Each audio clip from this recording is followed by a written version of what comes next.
Welcome to Games to Reality, the show where we take video games and compare them to something in reality. This week's topic is Sea of Thieves to Swashbuckling. I'm Sanctorum, and with me is... Malkariss. So, today you've had a little bit of, yesterday I should say, you had a little bit of time to play the game itself, so I do have to ask, are you ready to dive into this? I am. Wow, together we are not very good comedians, but I enjoyed that quite a bit, actually. Just like I enjoyed the game. I had a lot of fun playing it. So, I guess for full transparency, I played for maybe 5 hours or so, I'd say it was. And during that time, we got to do some ship battles. We got to do some hand to hand battles with the swords, with the guns, with the magic staff things that were called tridents, but distinctly only had 1 point. I remember thinking that was odd. But other than that, I think that I really enjoyed the game. It was a blast. It really was. The only reason I only played 5 hours is because I was exhausted and had to go to bed. No, that's fair. I absolutely love the game, and I'm sure, just as a disclosure, there may or may not be more pirate puns as we go through this, but this is a game I have several hundred hours into at least, probably. I've been playing it since release, and I always find my way back to it.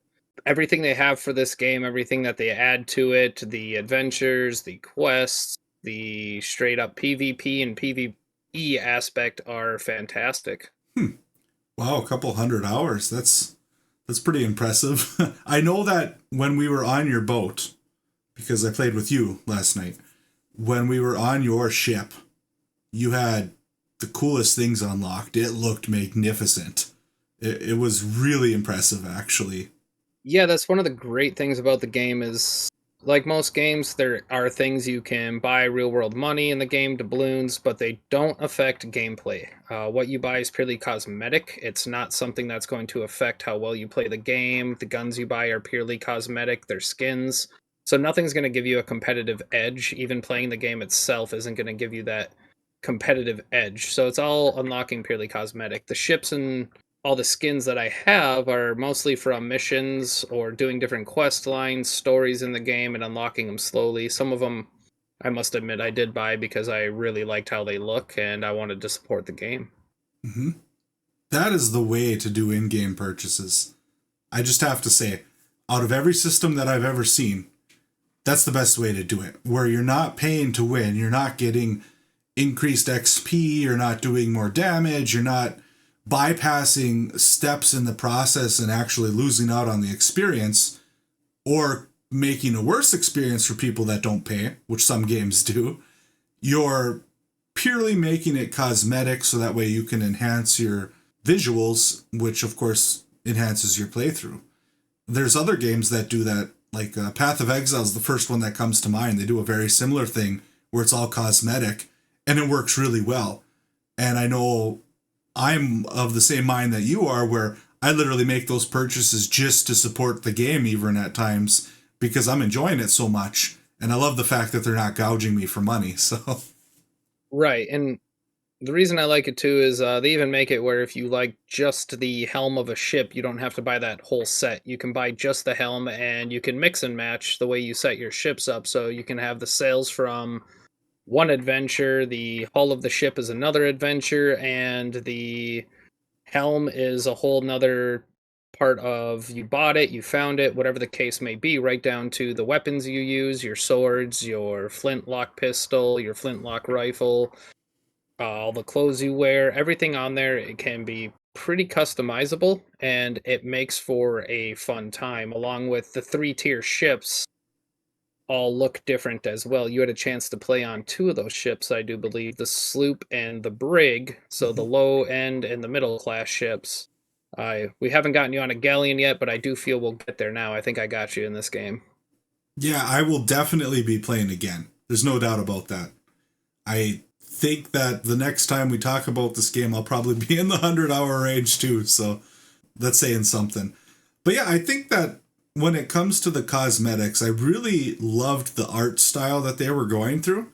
You know, it's not hyper realistic. It's sort of almost like, I don't want to say cartoony necessarily, but they don't go for realism, right? They're not looking for super high textures. They're not looking for super crazy shading. It's its own distinct art style, which I think beautifully fits the game and is enjoyable to see. I think it also lends it to the believability of some of the creatures in the game, like the Megalodon that we fought. Fought is a strong word. But the Megalodon that we saw, I think if they went for realism there, it would have been a lot more difficult to keep that immersive. Whereas with this art style, it fit in with everything else. I think that's one of my favorite things about the game, actually, is the art style and the cooperation that it forces you to have. Obviously, if you were much more skilled at the game than I am yet at this point, you could probably play by yourself, but at least at my skill level, I heavily rely on other people being on the crew and playing with them.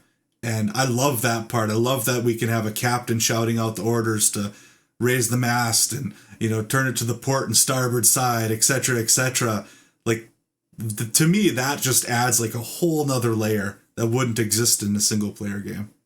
Right, and that's what makes it so fun when you're sitting in there. It's a fun game to play by yourself, but when you're on a galleon with a crew of 4, which is the max crew size you could have, it really brings a different aspect to the game when you're yelling to the cannons, port, starboard, raise the sheets, lower the sheets, sails to half mast or sails to port, sails to starboard with the wind, so you can either catch up to where you're going, get away, slow down. It brings a whole new aspect to the game, and then you get in the PvP where you're getting barraged by cannonballs. You got holes in your ship, water's coming in, people are down below deck, they're trying to repair. You got other guys with buckets trying to bail while someone's still on the cannons. The captain's at the helm trying to outmaneuver or figure out the next play on how to catch these guys. And you're never safe in the game. You're always at the mercy of the other players, as you kind of found out a little bit yesterday when that sloop kind of pulled up to us and started shooting, but luckily we were able to get out of there and get away. The adrenaline that I felt when we were fighting another crew of players, of real players, and when we pretty much sank their ship, and then suddenly one of them is climbing on board with an explosive barrel. That adrenaline that I felt in that moment, it was very enjoyable. Now imagine taking that adrenaline and playing for 4 hours, collecting all the loot, the bounty you found, the treasure, it's on board your ship, and you get into that fight, and there's the trader, the port where you can turn it all in, and you have hundreds of thousands of gold on your ship, and you get into a sea battle right there, or a megalodon or kraken attacks you. That adrenaline goes through the roof for me still, which is part of why it makes it such a great game. And to comment back on your graphics piece, I agree it's cartoony, but it's not too cartoony. But I have to say it's probably some of the most beautiful water graphics in any game I have ever played outside of the cartoon aspect. They are absolutely stunning. The way the waves crash, the way the sun hits, the reflections. I haven't met a game to match it yet. Mm-hmm. Yeah, and the cartoony part, like you said, it's not overly cartoony. I don't even know if that's the right word to use necessarily, but it really fits the gameplay and the mood of the game really well. It's not like a game like, say, Diablo 3, where the graphics just completely don't match the atmosphere of the game that you're playing. It's a really good fit. It's piratey cartoony. I don't know if that's a thing, but that's the best way it comes to mind to describe it. It's what you would expect from a cartoonish pirate game, where it's not too Fortnite-y cartoony, but it's also not totally realistic to where you want it to make it like you're actually watching a show on this. And that's what makes the game so much fun. You never know the ship that's pulling up if they're going to be friendly, and you end up teaming up and fighting together, or if they're going to pull up and then do the pirate thing and fire the cannons while the other guy's on the ship talking to you, and then he starts cutting you down. And next thing you know, your ship's, well, she's down to Davy Jones, and so are you. And you're getting carried over on the ferry. Yeah. And I have to say that I really want to play with more players too. So we played with you and me for a bit, and then we had a third person for a little bit too. And it's my understanding that you can crew up to 4 people on a ship. Is that right? 4 people on a galleon. That's Okay. your biggest ship. The galleon has 4 cannons on each side, 2 levels. So even though you can actually captain every single ship with just one player, what makes the galleon so unique on the challenge for that is one player on the galleon has 3 sets of sails to manage. They have 8 cannons to manage, the helm, and everything else. Not to mention 2 decks worth of damage you can take. So if it's not on the first deck and you're taking water on the bottom, you're running down and up. There are people I know who do it. They're absolutely insane, and when things go wrong, they go wrong real quick. That's kind of the Captain Jack Sparrow of the Sea of Thieves right there, trying to manage a galleon on their own and steal that ship or run that ship by themselves. Which, speaking of Captain Jack Sparrow, that brings in the other aspect of the game and the storytelling and how it relates to that, as you found yesterday when I brought you on one of the pirate adventures, which is actually Pirates of the Caribbean. Now, I brought you in on chapter 5 of the story, but right away, you were pretty quick to realize some of the main characters and what was going on, I believe. I was so happy to see good old Captain Jack Sparrow. That made my day. I thought it was a mod or something, or someone was messing with me for a bit, like they customized their character or whatever. And no, it was actually an officially licensed storyline. And there's Captain Jack Sparrow in their in character. I don't know if they actually got Johnny Depp to voice act him or not, but it sounded just like him. It sounded like it was actually Johnny Depp. And it really added an interesting twist in the tale. I really enjoyed that story, and I will be playing through that from the beginning for sure. I'll make sure to join you because I actually liked it a lot. And the awesome thing about their stories is if you play through more than one time, there's other rewards you can unlock that you may have missed the first time. So I would have no issue playing through them. I still have the final chapter to play through. The spoiler alert end battle against Davy Jones himself. So, and the Dutchman. Overall, there's very little things I don't like about the game. One of them being, I really wish they would do private servers where you could invite your own crews. So maybe 5 ships on a private server. And I get the balance of that. If you have 5 crews of 4 people, all your friends teamed up, you're going to make money quick. And it's going to be kind of unbalanced for gameplay. But even if they looked at it and said, okay, if we do this, people just want to have a good time, they want to play with their friends, we'll do this, but we'll only give you a tenth of the treasure you would normally get because of how fast you're going to get it. I would take that as a fair compromise. The other thing I'd like to see in the game is a bigger class ship than a galleon, maybe a man of war or something on those ginormous class ships to where you could have a crew from 4 to 6 possibly. And I get at that point it starts to also become unbalanced because a sloop crew of 2 fighting a crew of 6 would be a challenge. Now, that's not saying not possible. I've seen a sloop take down a galleon in more than one occasion. It's kind of the skill of the pirate, as you would, compared to the size of the ship, if you kind of catch where I'm going with that. Yep. Yeah, I think it's a really interesting concept of having like private servers where you can have larger groups of people. I almost think that it might be worth for them to develop something where you could opt in where there was like 2 different types of gameplay. One is kind of the gameplay that we have today, but then the other kind is where they encourage large parties of people, right? So you get your group of 8 or 12 people and you assemble a small fleet of ships, and that's how that mode of play is played. And if you're joining that server, you know that that's what you're getting into. And of course, you'll have your cheeky boys that are going to try to solo it, and they might actually win, but you're going to have a lot of groups of people playing. And I think that that would be a cool opt-in type of thing, but definitely probably important to keep the 2 separate where you can pick or choose.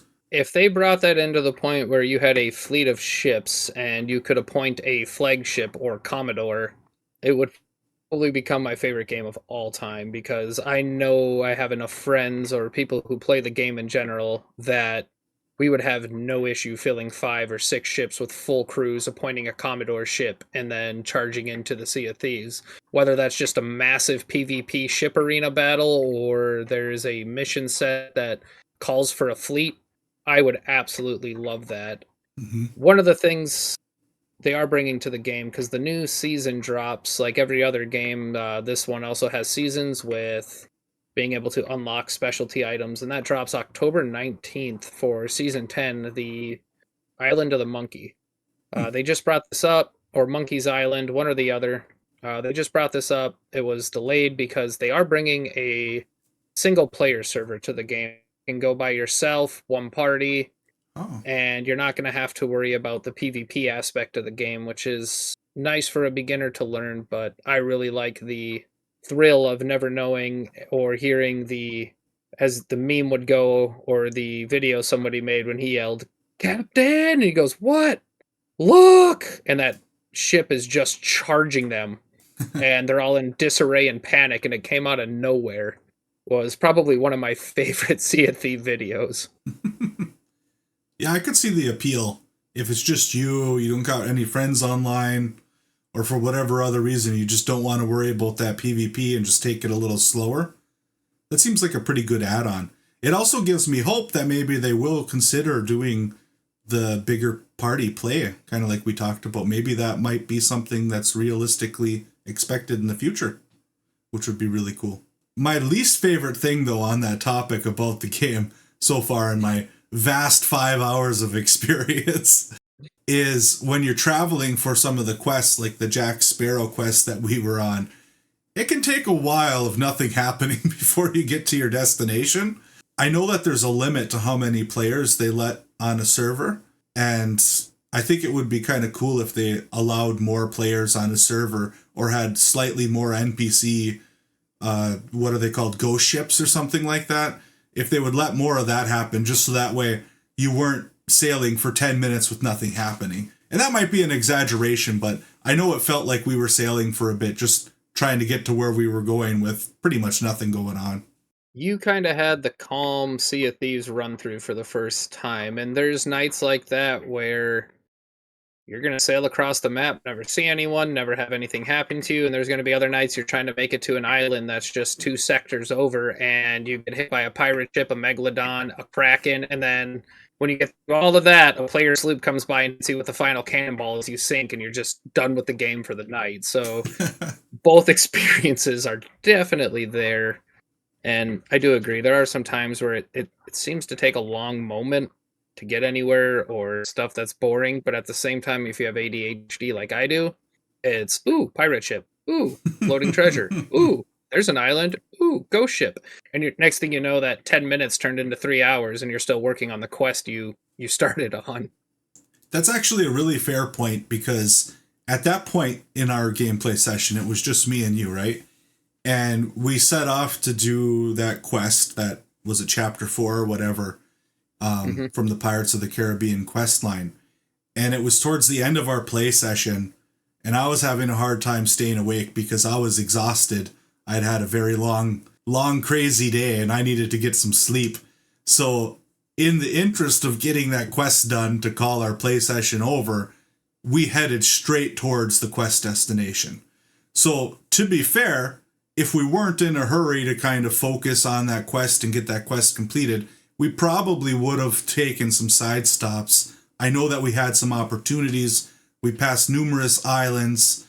I think we passed a shipwreck underwater, and we passed several bosses, I believe, as well. So that's a very good point. There was a lot of content available to us that we kind of just kept going through because we were, heading towards our goal of completing that quest. Right, and we decided to kind of skip through everything and just get that done. One, a time crunch. We wanted to finish that quest and push through, so not taking the scenic route, which we could still be playing that same session right now, and it's endless. Bosses always spawning, pirate ships going on, and there's events that in the future you'll get to see that are just a ridiculous fight, and you are literally trying to survive while you're being just smashed with cannon fodder from islands, from ghost ships all over the place. Oh, it's absolutely insane, and it's so much fun. Especially when you're out there and you realize you have 10 cannonballs left, there's still 4 enemy ships. You're trying to figure out what to do: flee, fight, or sink. Take the play you wanted to do so badly yesterday, you say, screw it, I got nothing left, load yourself into a cannon, fire yourself off your ship, and hope you can take theirs down.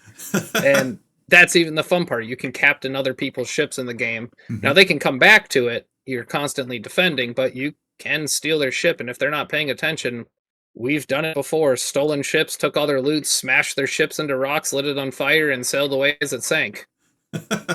Yeah, I was really wanting to get loaded into a cannon and shot onto a ship. The opportunity did not present itself where we could do so without, some serious risk that probably wouldn't have been fun for us. But it's gonna happen. It's gonna happen. I can't wait. And I also can't wait to play the game again. I'm chomping at the bit. Yeah, I was actually playing it tonight before we even sat down to do this. It's actually why I was late on the original time we wanted to sit down and discuss the game because, well, I was out on the Sea of Thieves. Doing research. Yes, yes, of course. I was researching for tonight. That was totally it. That's what I told my wife last night. I said, I got to go do some research for our podcast. And she looked at me and she said, you're just going to go play video games, aren't you? Like, yeah, it's research. So, all that being said, I think the game is very wonderful. I had a blast. I can't wait to play again. My thought, though, that immediately comes to mind looking at it is how realistic do you think the game is in terms of piracy, in terms of captaining a ship, and the mechanics behind that and everything? I would say it has a okay of the mechanics of it, and obviously to the point of realism where you're nailing a board to the side of your ship and it stops water. Well, that's just not going to work that way. You're still going to take on leaks, but for the game's sake, yeah, you throw a board up, smack it with a hammer a few times, and that stops your leak, or you re-raise your mast after the mast has fallen over from chain shot and nail 3 boards to it, and it's going to hold a 40-foot mast in the air, no problem. So you're looking at that aspect of the reality of it. Obviously, it's not there, but when you're talking about steering the ship, I would say it has a good sense of reality to it in the sense of going with the wind, against the wind, how that affects your ship, having to change the sails to match the wind for your speed, or the heading of your ship heading into wind, auto wind, and has a really good reality, right down to when I took you right into the middle of a storm yesterday. And if you're on the helm in a storm, that helm is hard to control. It is pushing your ship left, pushing your ship right, and you are constantly fighting the whole way through that storm just to try and stay on track if you can. So Mhm. I'd say the realism there is it's fantastic. The other pieces of it, lighting the ship on fire, the ship burning, taking on water and bailing. Obviously, there's some quirks to it compared to if you were on a real ship that just got hit with a cannonball and how you're patching that hole. It's going to be 2 different avenues of approach.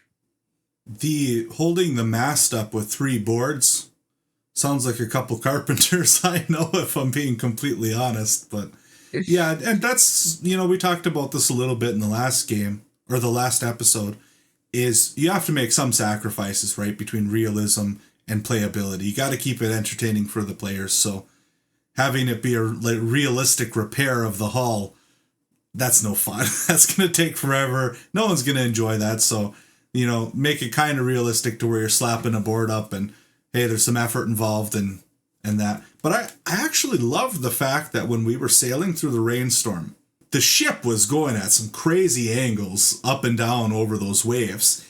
And it was pouring like crazy and the waves are splashing all over. And the hull started filling up with rainwater and the splash water. And we had to bail it out. And I thought that was a really nice touch of realism, that the hull would actually fill up with water during a storm like that. And you had to worry about that. And someone new like me, who was just learning the game, if I was playing on my own, I probably would have found out really fast how important it was to bail when my ship went under because I didn't realize it was filling up. Yeah, little things like that just add the touch to the game. Like one of the easiest ways to sneakily light someone else's ship on fire is if you get on board, you throw food in their cook pan, start cooking it, jump overboard, and just leave it. And if that food sits there too long, it starts a fire in the galley of the ship, and they may or may not notice it if they caught you or not. So you can burn your own ship down too if you're downstairs, you're cooking food to eat, and you forget about it. Sounds like a good reason to launch someone out of a cannon into an enemy ship, right? You will have your moment.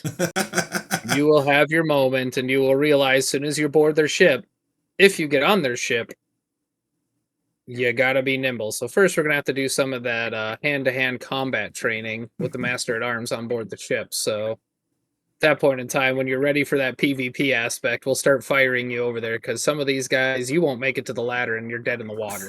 They see you swimming up and you don't have a chance. Or you miss their ship completely and then you're swimming around trying to get back to a ship or an island or somewhere. Catch your mermaid that magically brings you back to the ship. I can't wait. So, what is a So, pirate exactly?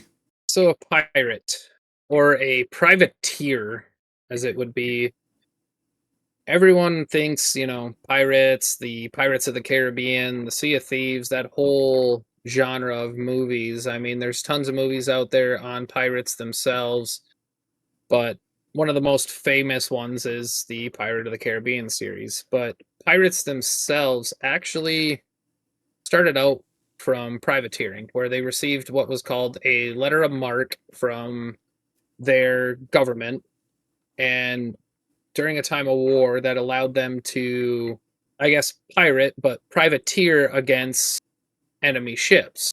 European countries declared it illegal in the 1850s, saying, hey, military vessels only, pirates are outlawed. And what would happen is when these pirates had these letters of marque, basically making them immune from privateering, if you were a Spanish pirate privateering the English, the Spanish wouldn't prosecute you. You were under the protection of Spain. Hmm. Um, so you had no reprisal. And as long as these were official papers from the government and you weren't privatizing your own country's ships, cool, awesome, good to go. Your ship was immune. The problem came is there was a time when there was no longer a need for privateering. The war's over. You don't need to do this anymore. All of these privateers had nothing to do. Mm-hmm. So now how do they make a living? Gotcha. And with that comes the birth of what most people know as piracy. Hmm. So it really originated almost like a mercenary situation where it was hiring a private navy almost, or a private naval ship to do fighting on your country's behalf, sort of like a mercenary does. Right, essentially. I mean, they're looking for supply lines, and the other motivation behind it was they keep what they get. They're cutting off the other countries' supplies, their gold, their money, whatever it may be, trade items, and they keep it for themselves. Mm-hmm. So when that happened, and now privateers were outlawed, it's not helpful anymore. Well, they said, okay, and they set up their own colony in a way. They had their own code of ethics, they had their own laws, pirates had their own government, everything to the point where they were almost their own country in a way. And a lot of this was famous down in the Caribbean. There was obviously privateering all over the world, but one of the more famous areas was down in the Caribbean, where you had Blackbeard throughout the Caribbean and up through North America. You had Captain Kidd, some of your more famous pirates operating in these areas that people have heard of and they know, just attacking merchant vessels. Mm-hmm. So I'm quite curious. I think that you might be a little more educated on the topic of pirates than me. I loved to play when I was a child pirate, right? That was one of the funnest things ever, was playing pirate on paddle boats in lakes, as a 12-year-old kid or whatever age it was. And that was great. And other than that, in the movies, that's pretty much my experience with pirates and my 5 hours video game playing of Sea of Thieves. But I'm always really curious. Some of the famous pirates from the movies, from the stories, like you got Captain Blackbeard, Davy Jones, those types of things. Do they have origins, or is there any truth behind some of those legends? Or is it sort of like a fairy tale that was made up back in the day? Or I guess how realistic are some of those legends?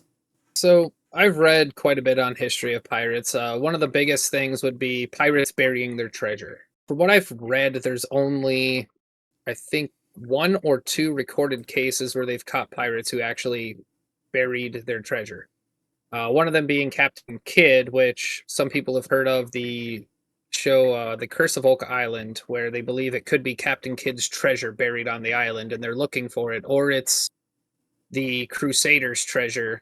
It's not sure or known which one it is, but Captain Kidd was on record that he had buried his treasure somewhere. Other than that, there's very little proof of pirates burying treasure. Most of it is their ship sank, it's lost. There's a holy amount of shipwrecks at the bottom of the sea containing millions, if not billions or trillions of dollars worth of lost treasure. The other piece of that is there's also only two recorded Jolly Rogers. Everyone sees the skull and bones, and that is the symbol of the pirate. Uh, there's two in existence that people have recovered from the actual era of pirates. And then you go into Blackbeard. He was a notorious pirate. So a lot of the myth has truth behind it, but a lot of the truth has been exaggerated into myth itself. Gotcha. I always wondered about the buried treasure thing because if you think about it from a logical perspective, it never made sense to me why they would go out of their way to some island, bury their treasure, and leave a map to it, on top of that. Like, here's exactly where it is, everybody. And, you have a ship, you have lots of other ways to store it, right? So I always really wondered about that. So I'm kind of relieved to hear that that was maybe more mythical than realistic. The whole idea behind it is you're on the run, you're being chased by the British or another series of ships, other pirates. You get to an island, you hop off, you bury your treasure, you keep moving with the intent of coming back to it later when you don't have someone chasing you, trying to kill you, whatever the case may be. Mhm. This sort of the case for Blackbeard or Edward Thatch, more famously known as Blackbeard in the 1700s. He actually started off with a salty career. His whole career changed when he captured a French 40-gun warship. And then that became Blackbeard's most famous ship, the Queen Anne's Revenge. Now, at some point in time, Blackbeard had a crew of over 300 people serving under his command, and he was terrifying. Part of the reason, looking back into history, was he actually had syphilis. Hmm. So this was messing with his brain to the point where there's records of he would have cannon fuses sticking out of his beard, and when they would attack, they would fire cannons, and he would light the fuses on fire to be just more terrifying. And they would say Blackbeard's pulling up, and he'd be burning his own beard hair, looking at just intimidation to the other crews. And he was also on that search for the cure to syphilis to try and get everything better. He gave up piracy. He got a pardon from the governor, turned his crew over to them, betrayed his crew, was caught later on by another governor, trying to all get the syphilis itself. And at the time, he went back to pirating. And in the end, he was still cut down in a war. I mean, that was the end of Blackbeard, but most of these pirates we know of had such famous names for such a little streak.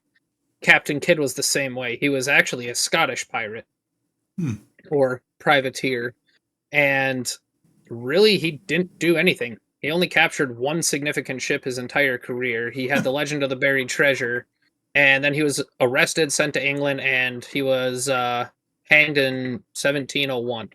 Wow.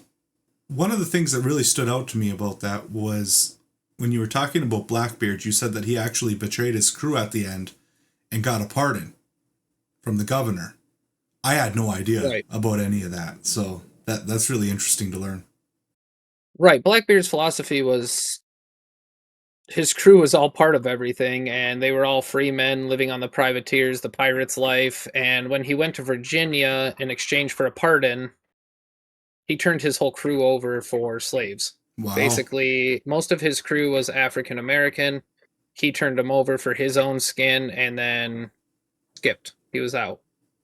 So like Blackbeard and Captain Kidd and everything, those are all kind of older legends, right? I'm quite curious because I've seen some stuff on YouTube and everything, but you never know what's fake and what's real these days unless you really dig in, and I certainly haven't. But you see some viral videos, right? Like I saw one where there was some.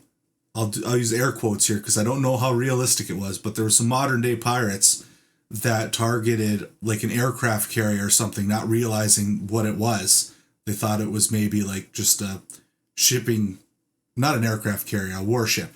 They thought that maybe it was a merchant or a shipping tanker. They really had some regrets once they realized what they were shooting at. How persistent, if at all, are modern day pirates? Do they actually still exist today? And is it a super rare thing, or is it kind of more common than we would think? Pirates exist today, yes, not in the sense of wooden ships and cannons, but they're definitely out there. Now you're looking at modern pirates that use speedboats, cigar boats, jet skis. They're equipped with RPGs, small arms, explosives, rocket launchers, things like that that go along those terms. And for the most part, you're looking more in the area of Africa, Nigeria, Somalia pirates, one of the more famous modern day pirates. And they're attacking cruise ships or different trade vessels. So it's definitely still out there. Even Indonesia, sorry, throughout the straits, choke points, stuff like that, where they can get a quick attack in via speedboat, hit their mark, possibly take hostages. And even today, the U.S. Navy itself puts teams out to protect vessels, or they patrol the straits. Other navies patrol the straits. Iraq, England, they all patrol for anti piracy because it is still a problem in the modern age, just not in the sense of a wooden ship with cannons, because I don't feel that would be the strategy to take against a US warship. I feel that would go pretty bad for you pretty quick. I feel like pretty much anything within reason would probably go pretty bad against a U.S. warship too, if we're being honest. But I guess my biggest burning question is: do they still carry parrots? Now, see that? That is the $1 million question. I'm not in the position where I want to go ask though. So actually, as you kind of confirmed there that pirates are still in existence, even though maybe it's morphed over the years is what they are. But piracy still exists and still happens. So I almost wonder then, because you see pictures of some of the big shipping ships. There's got to be a better word for that. But Container ships. container ships, thank you. The ones with all of those big containers, and they're just carrying, I mean, God, it's got to be millions, if not tens of millions of dollars, or hundreds of millions sometimes of dollars worth of things. And when you look at pictures of them, they have on the side of the ship, there's the railing, but then they also have like, I don't know how to describe it the best, but it's almost like a metal net, if you will, that sticks out completely horizontal from the ship, and it sticks out a bit. Is that for the purpose of stop making it harder to board the ship? No. So on the mark of talking about millions of dollars, right now annually pirating is about a $2 billion annual industry. So it costs about 2 billion US dollars in pirating a year is what the rough annual take is. As far as concerning the Jeez. nets, those are actually for the crew of the ship. Those are safety nets for high seas, Ah, or if you're doing operations aloft or on the side of the ship, those are safety nets. So if you fall, you have a chance to be caught instead of being swept overboard and down into the sea or the ocean, wherever you're operating off of. that makes sense too. If you look now and you compare modern pirates to the 1700s era Victorian pirates, or however you want to compare them, you're looking at a entirely different genre. Modern pirates today don't live at sea. They're using small boats. They move quickly to and from their targets, get what they need, and they usually operate off of shore. Where older era pirates would be out to sea for months at a time, and they would be living on a ship. And you're talking tight crew quarters. You're talking no running water. The food you have is what you have, so you have to have usually preserved food or meats. If you had fresh fruits, they're not going to last long. Old biscuits, you'd be eating moldy cheese or moldy bread. Cut the mold off, keep eating it. And these ships didn't even have bathrooms, so most of the time in the front of the ship, the fore of the ship, they would cut a hole so you could at least relieve yourself through the hole of the ship without risking falling in. Mm. Hence the term the poop deck, which I would not recommend trying on a modern ship. But so you'd look at those conditions, rats and everything else. They would bring rum because rum would preserve longer, and it would also help out the, I guess you could say, morale, but even the little things for history itself, like eye patches. Most pirates that wore eye patches wasn't even because they lost an eye. There's an actual reason behind it, and that was for night vision. Oh. You would keep for inside of the ship and one eye preserved for outside of the ship. And what that would do is instead of stepping out and going into pitch black when your eyes are trying to adjust, one of your eyes would already be adjusted for night vision while the other would be adjusted for day vision, and it would help keep your sense of vision for the night watch while you're looking for other ships at sea. That's actually a genius idea. I gotta say that. Wow. I did that once when I was, I don't know, it was just a normal night. I wasn't doing anything special. But you keep the one eye closed when you're in the bright light. I was getting up at night to go bathroom, and I did that. And when the light was on, and then after the light was on, you open it up, and it almost feels like you have some superpower or something. Like I can see clearly out of this eye now. So that's a really cool way to do it. Right. And I mean, there's a bunch of little tricks and things that they would come up with that we take now as the pirate look that wasn't necessarily the common piece throughout piracy. And looking throughout the history, they, like I said before, they had a whole hierarchy, a government, a set of laws, a code to abide by. And it's not just go by the pirate's code. And you're not talking the Pirates of the Caribbean when he refers to the code. And they still had a set standard to abide by, because if not, it would be pure chaos. Mm-hmm. That makes sense. They have to kind of self-govern themselves. And like you said, they were almost like a country at some point, basically. So it would make sense that they would have their own sets of rules and laws and enforcement methods, based on, I guess it could vary how those were enforced, whether it was actually being punished or kind of being outcast, but that does make sense. Right. And that's the whole part of it. We see back to the movies, the games, the fun of it, because you even look at Assassin's Creed and they have the pirate era style as well, and that whole game line with it, and the trading companies, the East India Trading Company, the British rule of the Caribbean. It all ties to it, but the history goes a lot more deeper than that. And I don't know, when you think about pirates, but when I think about it as an entire era that Mhm. was a plague that took over the world, when really it wasn't necessarily the thing. It was more so a bunch of captains who, without privateering, had no cause. So they took the cause into their own hands when their country, as they felt, turned their back on them. Huh. Yeah, it's a totally different perspective coming out of this conversation for me than I had going into it, for sure.